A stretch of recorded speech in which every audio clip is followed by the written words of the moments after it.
Hey all, Wild Weather here for LiveWeatherBlogs.com, and here is a current look at Sandy. As at 8 p.m., it's 34.0 north, 70.9 west. Maximum sustained winds is still a hurricane at 75 miles per hour, gust at 90 miles per hour, moving northeast at 14. So moving off in this direction, down a few millibars here, down from 952 to 950 millibars. And eh, look at in the last hour here. We have a clearly defined center of circulation, an eye, a very vivid, very well-defined eye has now formed again on Sandy, and this is bad news for intensification. Look at the thunderstorms even wrapping around the center. So you can clearly see it. The storm is still tropical in nature and is actually starting to get her act together again, and this is bad news. If you're wondering where the storm is going, oh, it's moving northeast and moving out to sea. Well, not so fast. Because look at the clouds up here in South Jersey here. Look at them moving onshore here, moving onshore. And if you look to the northeast of the center, right before the sun is going down, look at the clouds here swinging off to the west. So as Sandy continues to move off to the northeast, she's going to slow down and in time wrap around, and she's going to come right in here, right where my little finger's going there. Watch my hand here. She's going to come up in here, make the turn. You can already see the clouds moving off in this direction. So it's inevitable. She'll make the turn and then move this way. And her forward motion is going to be slowing down here, and it may be the reason why some of the shear has relaxed here, and you can clearly see the eye. And there's definitely an intensification process going on.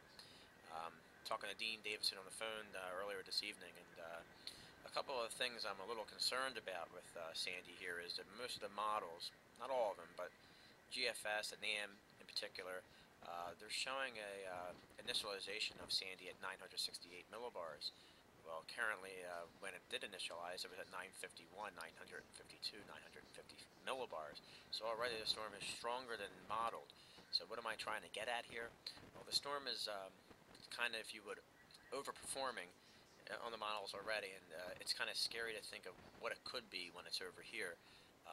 Right now, Sandy is on kind of the east side of where the Gulf Stream would be, which is sitting right about here, and there's 80-degree water temperatures still even up in here on the Gulf Stream. So Sandy comes across here, crosses across the Gulf Stream. I wouldn't be surprised to see a little bit more intensifying. Now there is on the west side of the Gulf Stream, from about this point here to the coast, temperatures just gradually as you move northwest get colder. Even at the Jersey Shore, you get 64, 65 water temperatures. Offshore, they're still in the 70s probably.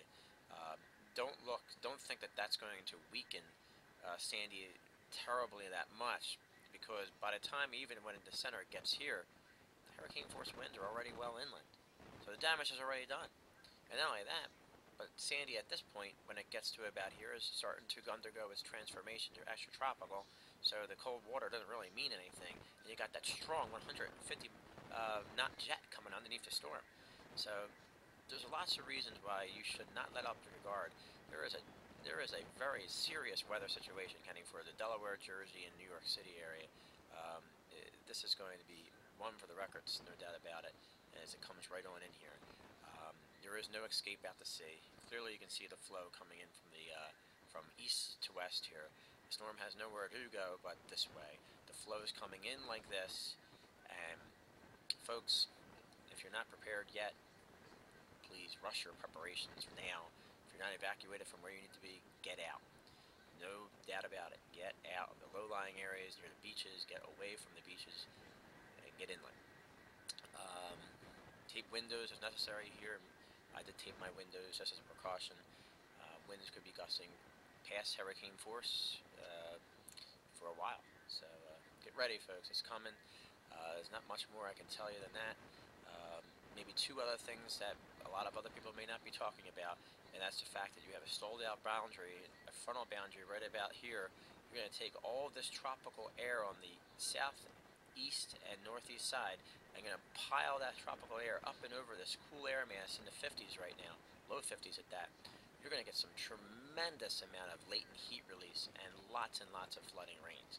So no doubt about it, folks. 6 to 10 inches of rain, easy.